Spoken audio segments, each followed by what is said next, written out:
भाजपा नेता विजयपाल शौरों ने यहां पत्रकार वार्ता में कहा कि भाजपा प्रदेश भर में संगठन के चुनाव करवा रही है।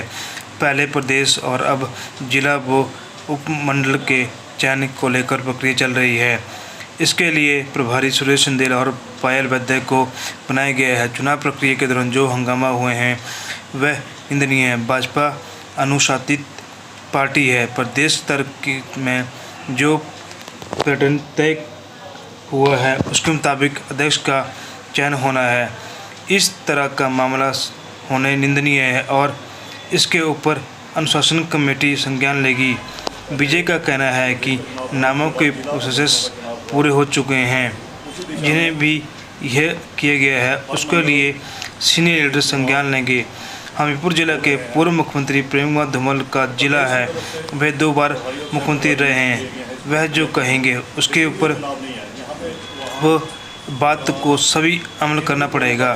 विजय ने कहा कि जो मामला हुआ है उसको लेकर सभी ने मिलकर बैठक हल करवा लिया है। नरेश कुमार दर्जी वहां मौजूद थे। संविधान के मुताबिक जो उपेक्षित थे उनका नाम तय करने के लिए बुलाया गया था।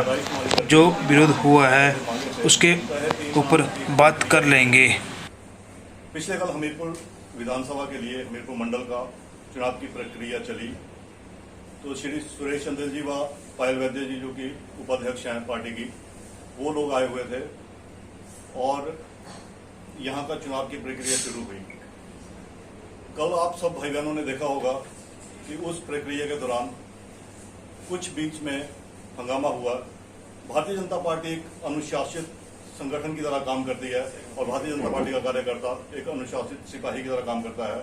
भारतीय जनता पार्टी का ये कल्चर नहीं है कि लड़ाई करके ऐसी स्थितियां पैदा हों ताकि पूरी पार्टी को इस बात की और पार्टी के जो सदस्य कल जो लोग उस चुनाव प्रक्रिया के दौरान जो अपेक्षित थे उन सब लोगों को इस बात का भारी दुख है।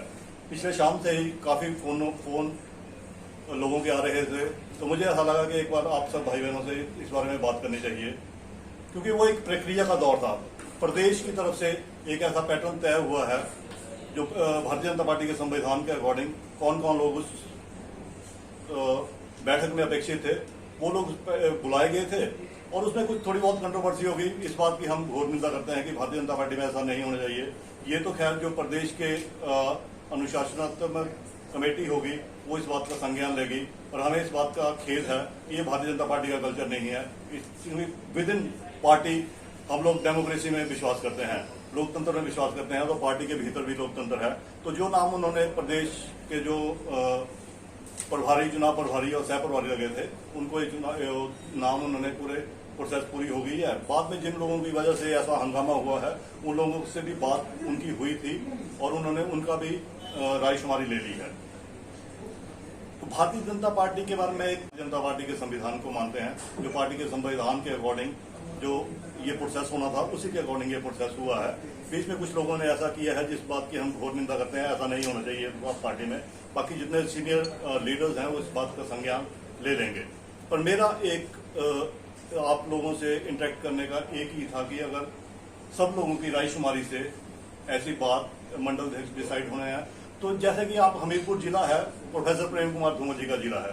प्रोफेसर धूमल 2 बार इस प्रदेश के मुख्यमंत्री रहे हैं, 2 बार वो ऑपोजिशन के लीडर रहे हैं। तो वह तो ऐसा मानना है कि हर पूरे प्रदेश भर में उनका बहुत बड़ा आधार है। प्रोफेसर धूमल के बारे में एक बात मैं बोलना चाहता हूँ कि भारतीय जनता पार्टी को पहले हम cadre based party, Bharatiya Janata party एक कैडर बेस्ड पार्टी है, कार्यकर्ता आधारित पार्टी है।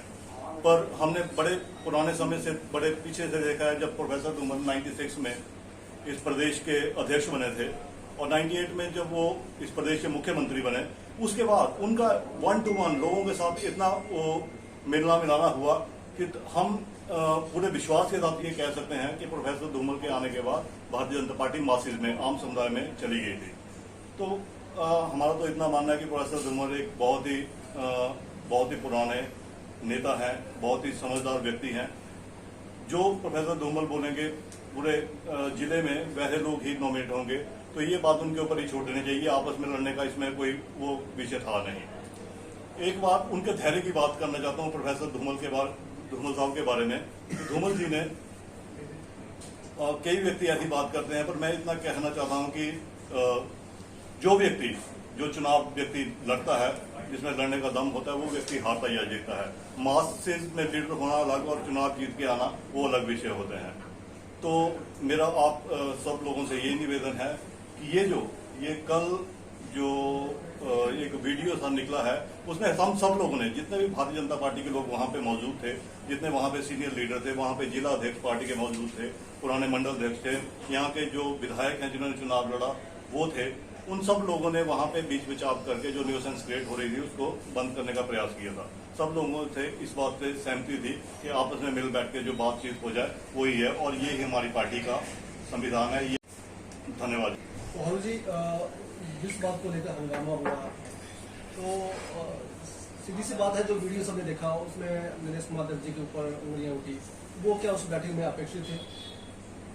नहीं, ये मुझे पता नहीं, पर उसमें जो हमारे संविधान के अकॉर्डिंग जो लोग उस बैठक में अपेक्षित थे, उन सब लोगों को बुलाया गया था वहां पे। दर्जी कह रहे हैं कि वो अपेक्षित थे, उनका नाम भी उस लिस्ट में था।